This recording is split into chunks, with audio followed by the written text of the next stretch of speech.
Hello, everyone. Before going into the presentation, I would like you to picture an interesting case. You know, all of us are either professionals in the cybersecurity or at least enthusiasts.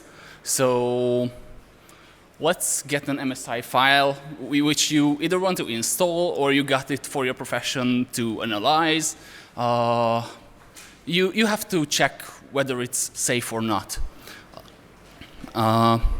How would you do it? You would probably begin, maybe let's upload it somewhere where it says like an antivirus or scan it with an antivirus or like other online services. But usually those online services are limited by size. This is an installer pretty big, so you can't on its own install it.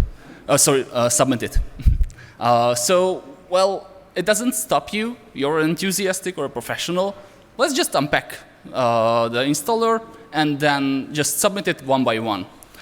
Let's suppose you submit it. Let's suppose that all of the files are really truly benign and clean.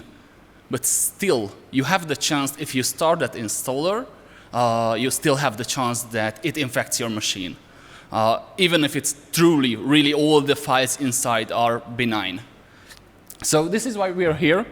We want to go beyond the extraction, and we will try to dissect and see what's inside the installer format, how it's built up. How it's built up. And we will actually see a few tools how we can see inside it. And actually, I've got a new tool that I would like to show you. It's an open source that I just released it. So let's begin with who I am. I'm a malware analyst at a company called Opswat right now. I got into this reversing and like cyber scene from the game hacking scene actually. So yeah, that's pretty interesting how the game hacking scene is kind of similar to all these like cyber parts of the world. But this time I'm not going because it's like an endless rabbit hole. So yeah, I'm an enthusiast, and we also have a blog with our colleagues that we just started. A few things are only there, but we would like to keep up with new things. So let's just talk about MSI. First of all, this MSI is, MSI because it's called a Microsoft installer. It was introduced in like late 1990s. I think it's 1999. So it's a pretty old thing. It has gone through several upgrades, but the very basic, how the core technology kind of remained the same. Because this is a format which uses the so-called CFBF, the compound file binary format. I will never say it again, it's so long, CFBF. So yeah, this uses this CFBF. And this CFBF is kind of a file system in a single file. So if I wanted to like make a rough, something similar, it's kind of similar to a zip, for example. You can put files, directories, metadata inside, but it's a bit more than that. So you kind of a file system in a single file. So this is the core technology. The CFBF was designed in like 1990-ish, so like the early 90s, and it's still being used today. So this MSI is actually built on this. So does other, for example, old Office document formats. And some interesting thing is that some people, or at least on the internet, they usually mention MSI with OLE. But OLE, like this technology, which is used to link and embed files into another files, etc. Just like, for example, macros in the Office file, or like embed other files in the Office. So this is a technology used to link things together. MSI doesn't use it. So if you see that somebody says, oh, MSI is an OLE file, that's only in a little part true, because yes, that's true that both OLI, MSI, and all the Office formats, they are all based on this CFBF file system in a single file. But MSI has no relation to OLI or other document formats. Sorry?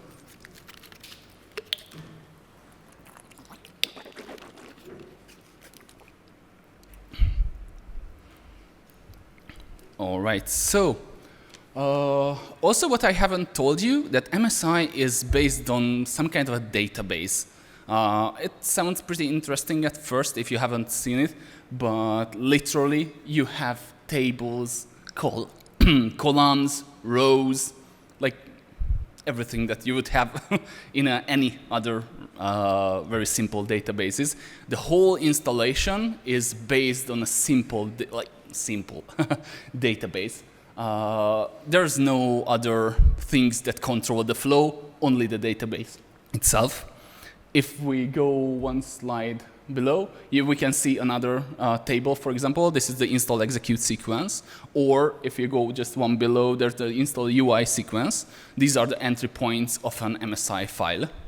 So these are the tables which are telling you what exactly the interpreter of this installer thing, which is installed on Windows, so it's going to do when you are starting an MSI installer. It has, for example, the sequence column on the right. That exactly, right now it's not in order, but of course, like the interpreter itself will put it into order and execute one by one.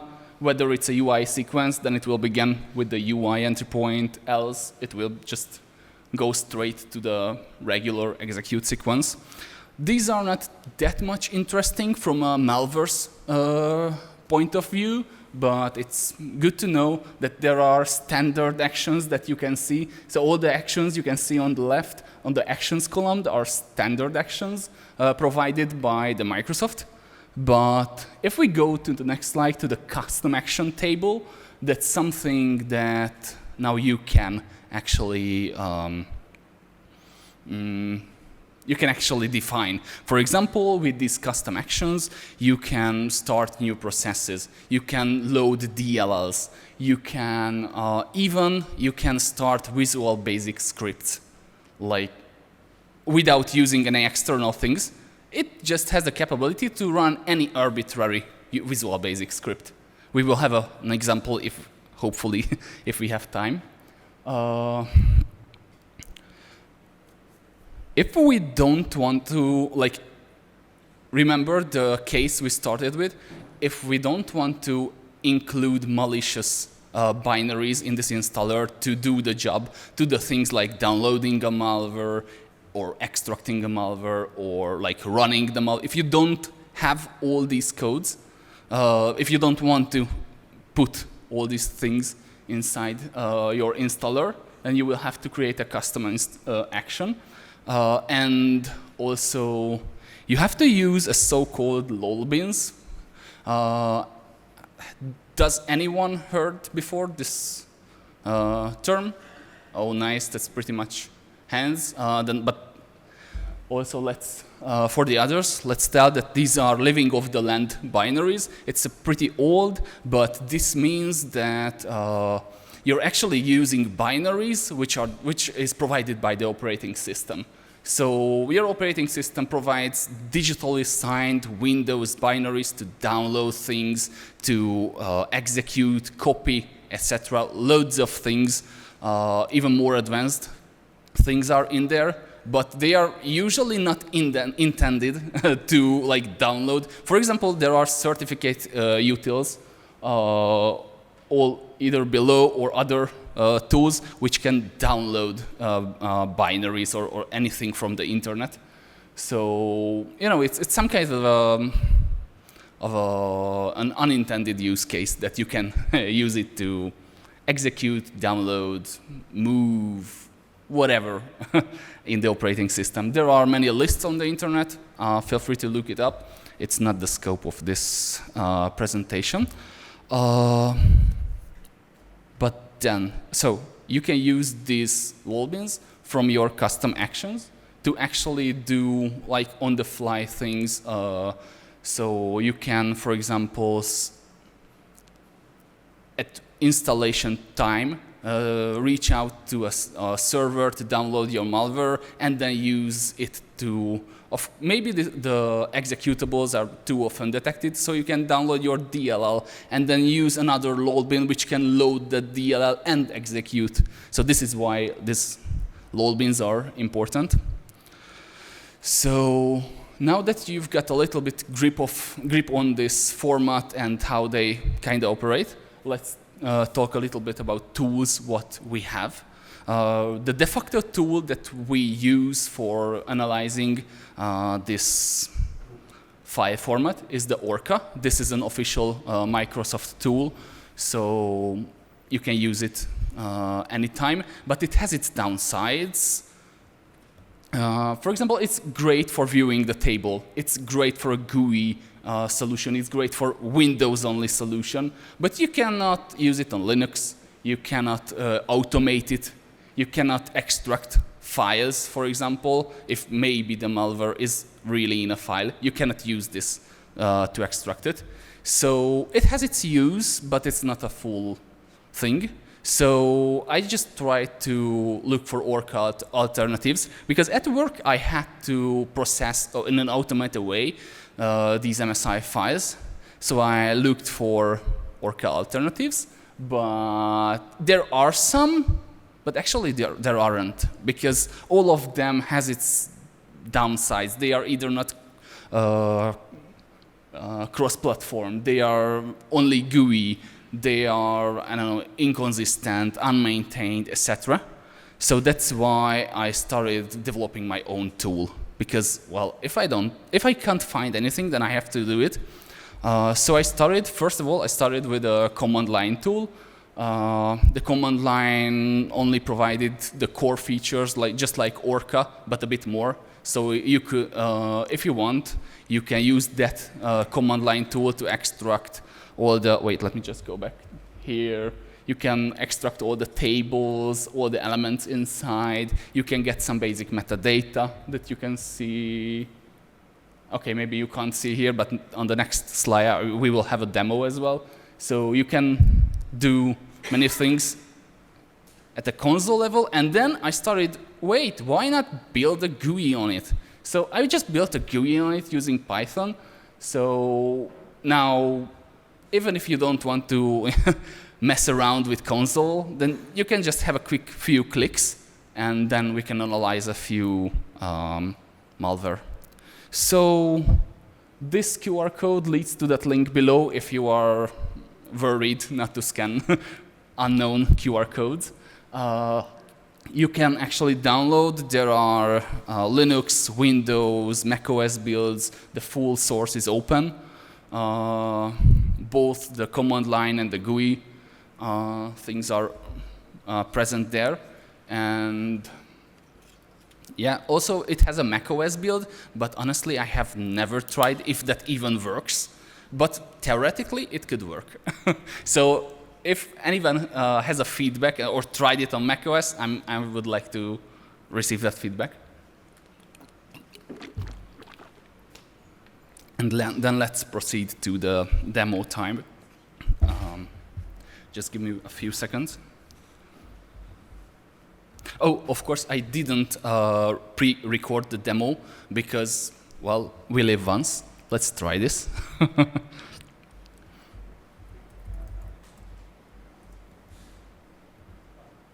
I will just share the main screen. I think it's gonna be easier for you as well.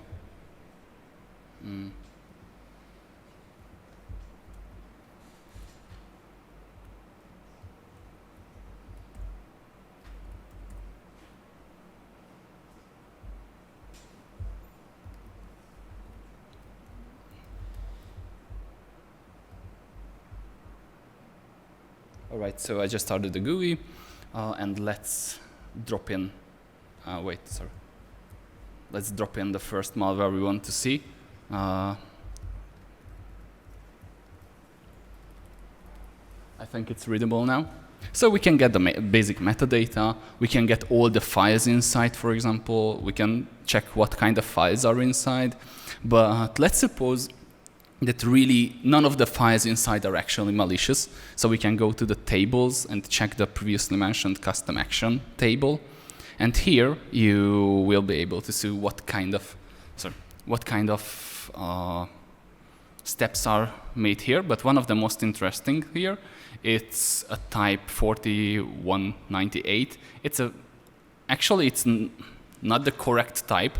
I've got to hunt that bug down, but actually it has a weird target. It looks like a script, so we can just open in a text view, and we can already see that it has an obfuscated Visual Basic script. So just in the middle of a table with a huge hex blob. We can go deep later on. Of course, we could go deeper into it and check what exactly this Visual Basic script does. But really, the files inside are not malicious, but this code is the malicious. And this is not extracted anywhere as a file. So you would have to analyze this. OK, let's go to a next sample. Something interesting is the PowerShell one. By default, the MSI itself doesn't allow you to run directly PowerShell code. You would have to start a process which and then executes by the PowerShell. But some interesting thing is that this advanced installer, it's a tool to create MSIs. It has by default a usual use case for actually running PowerShell. So this includes, let me just show you, there's this PowerShell runner executable inside, but this is a regular executable. So most probably no antivirus will not detect it since it's a regular anything. But it's able to launch PowerShell script. So if we go to the tables, go again to custom action, and find where the actual code is, we will see that most probably it's here in the custom action data. Let's see again in the text preview. And this is where exactly the actual malware lies. Of course, we can go deeper into finding out what this does. It has a PowerShell. Oh, it's a little bit better. And do we have time still? All right. And I think just one last sample. This one actually has the malware inside. Like it is going to install the malware, so it's not like the very first case I mentioned. We can go into this cabinet and then find all the files inside. So it has a DLL inside. And some interesting thing is that if we go to, again, tables, custom actions, wait, let me find. Oh, custom action, here we go. It also uses this so-called reg svr to register this service. So kind of a lol bin, we can say. Same goes with W script to execute some kind of a script. And I think one very last is, it's not that much interesting, but this one has some interesting registry keys, for example. If we go to footprint, wait, let's resolve it. Registry, and then we can see that it tries to add something to the run folder. We can then, of course, manually analyze whether it's something malicious, a driver or whatever, but we've got this whole footprint view. Also, the execution view is still in progress. You know, it's kind of really new, so the colorings are not perfect, but this view actually shows you what goes after what step. You know, it puts all the elements inside the previous tables, like the install execution sequence and others. Like it puts in order and merges things, and then you will be able to see what happens, like literally in order. So yeah, this is still a bit in work in progress, but Yes, that's all the tool itself. And this is all what it's capable of. Okay, so let's go back to join displays.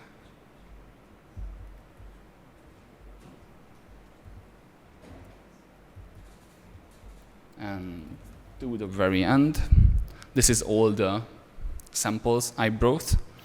And feel free to scan the code or just visit the link if you don't trust me. I don't know if we have any time for questions or if there are any, yeah. Questions? Anyone? We have one. Second one today in this room. Well done. Thank you.